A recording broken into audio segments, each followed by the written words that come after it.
Today on the CTV News at 5, a devastating blow for Fort Macleod. Asinine that the government would do this at the last moment. Oh, you gotta be kidding. The province has pulled funding for the police training college. Plus, questions arise about a Lethbridge senator voting in the Senate after being diagnosed with dementia. And Lethbridge residents take part in a national health study.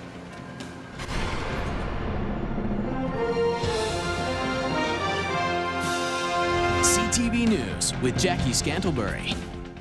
Good afternoon. The Alberta government has dealt a major blow to the town of Fort Macleod.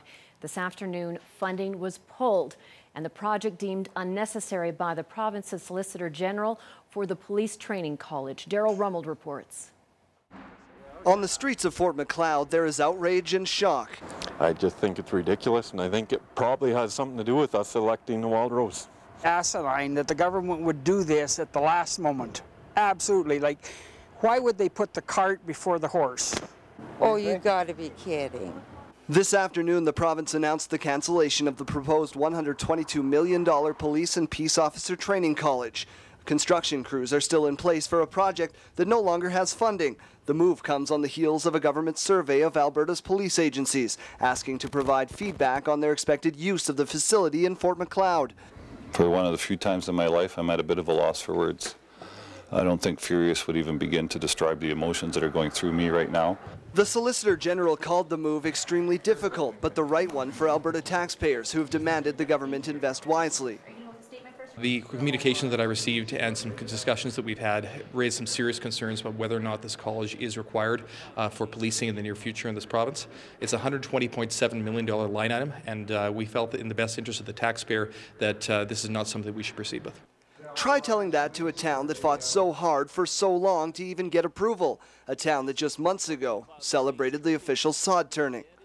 There's still no word on whether or not the province will pick up the tab on the cancelled contracts. Bird Construction was contracted to install nearly $8 million worth of infrastructure, now gone by the wayside. Fort Macleod's mayor says this isn't the last Edmonton has heard of him or his town. The explanation I was given, I'm going to say, is absolutely insufficient.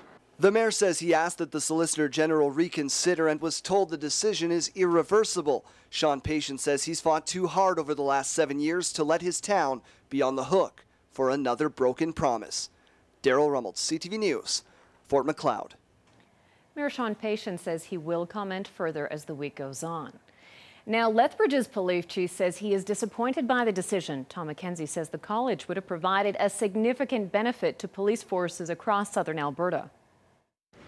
Well, I guess that's politics, and there is some concern for us. And depending where you're located in the province, depending on your needs, as true with every municipality, every jurisdiction of the province, we all have different needs and different requirements, and we're always looking for effective and efficient ways of doing business. Now, part of the reason that the province says that it pulled the funding was because police services said that they didn't require the facility. Police Chief Tom McKenzie says his police service will continue to foster relationships with the existing police training programs. And police now say that a man killed in a car crash near Sparwood on Monday was in fact from Lethbridge. It happened just across from the Alberta-BC border, about 14 kilometers east of Sparwood. The driver of a westbound truck hauling a fifth wheel hit the ditch and rolled. 35-year-old Clark Bomer died at the scene. Police are still investigating. And the man accused of stealing more than $41,000 from the Gas City Co-ed Slow Pitch Association in Medicine Hat has thrown a curveball, changing his plea to guilty. In a Medicine Hat courtroom last March, police received a complaint after money went missing from the association's bank account. 41-year-old Joseph Leonard of Medicine Hat faces one count of fraud of $5,000, and he's set to return to court for sentencing on October the 15th.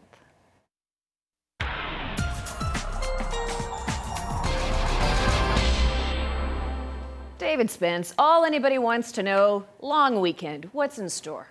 Yeah, I don't know. Actually, it looks pretty good. The weather is going to become remarkably consistent over the next several days.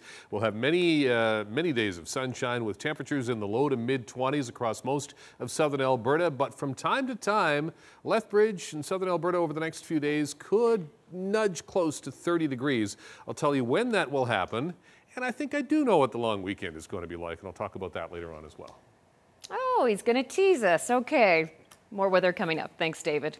Well, as we told you earlier this week, longtime Liberal Senator Joyce Fairbairn is taking a leave of absence from the upper house. She's been diagnosed with dementia, but what's making headlines is the revelation that she was still on the job and casting votes in the Senate while she was ill. CTV's Richard Madden has the details.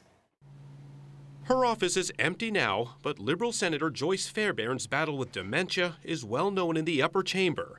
Her colleagues say it was noticeable during a budget vote back in June. I knew that she was asking some more questions of me, so I knew there was something not quite right. Despite her condition, Liberal Senate leaders let her vote with the party at least 12 times. And critics say it all suggests Liberals knew for at least 3 months their colleague wasn't fit for duty. It's tragic and it's very unfortunate that the senator got sick, but she can't do the job. She ought to resign, or the Senate should clear the seat. Postmedia obtained a letter written 3 weeks ago by the senator's niece to the Liberal Senate leadership. She writes Senator Fairbairn's awareness and memory have deteriorated further in the past month, adding a declaration of incompetence was signed by her geriatric psychiatrist in February of this year. Critics question why the Senate leadership chose not to relieve her of her duties and six-figure salary. It doesn't look good in the eyes of the public. So it would have taken a democracy in this case would have taken a public hit. Fairbairn partly signed her power of care over to Liberal Senate leader James Cowan, who said in a statement, Fairbairn will go on sick leave and won't step down. This is our 39th meeting with witnesses of the Special Senate Committee. Joyce Fairbairn was appointed to the Senate in 1984. Once the feisty press aide to Prime Minister Pierre Trudeau, she championed many social causes. She'll be remembered for being very hardworking and a senator that was very accessible to all Canadians, especially on the issues of Paralympics and literacy. Now, Fairbairn isn't scheduled to retire from the Senate until 2014, but the possibility of an earlier exit may be raised when the upper chamber resumes next month. Will remain on sick leave until her mandatory retirement in 2 years' time. Firefighters near Vulcan had their hands full last night battling a trio of grass fires. Investigators aren't sure what caused this combine to catch fire and burn just shy of 100 acres of pea field. This was the largest of 3 fires just northwest of Vulcan. In fact, all 3 grass fires began with combines catching fire, or sparks from combines.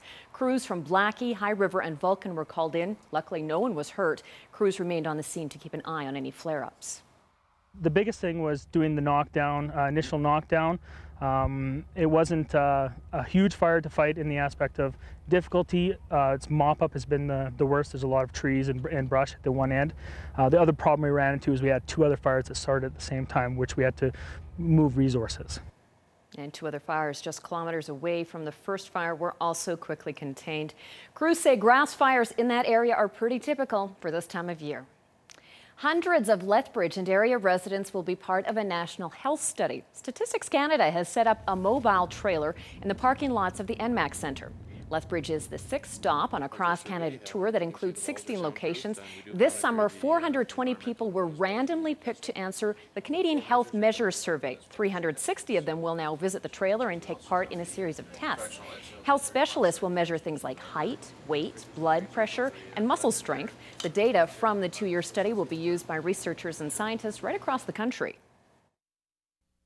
This is one of the only national surveys which is collecting this type of information, and the vastness of the information that we're collecting is quite important. So, as I mentioned, for informing policy decisions, so looking at what the health needs are, even from a local or a regional perspective, it gives them an opportunity to plan for health needs of the community, and also on a national basis for policy decisions, for research decisions, for even measures that are where we have no baseline data.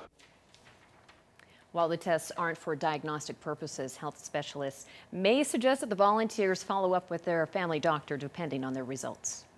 The design concepts for Lethbridge's new skate park will be on display tonight. The site is on about 30,000 square feet of land next to Henderson Arena on Mayor McGrath Drive South. At an open house tonight, residents can see some of the designs, skate park features, and learn about the Lethbridge Skate Park Association's vision for the future. It runs tonight at City Hall from 7 until 9 o'clock. The association says their goal is to have the skate park open for Canada Day 2013. Well, the superintendent of the Holy Spirit School Division says he is deeply concerned about funding for the upcoming school year. Chris Meaton says the government has given them a 1% increase to cover teachers this year, but that doesn't cover other employee groups like support staff. Alberta school districts will also receive a 2% increase over the next 2 years. Meaton says the biggest piece to that puzzle is what will happen to Alberta teachers' contracts. The two sides are currently in negotiations. The aspect of the tripartite is, if it's going to be negotiated, the government is going to fund it. So that's our anticipation.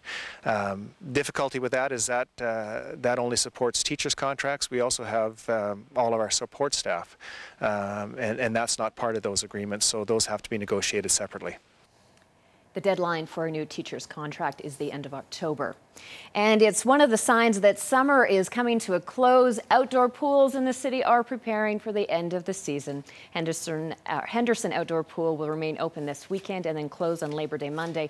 For Westminster Community Pool, tonight is their last night, and they're celebrating with a free swim until 7 o'clock. For full schedules, you can visit the city's website, lethbridge.ca.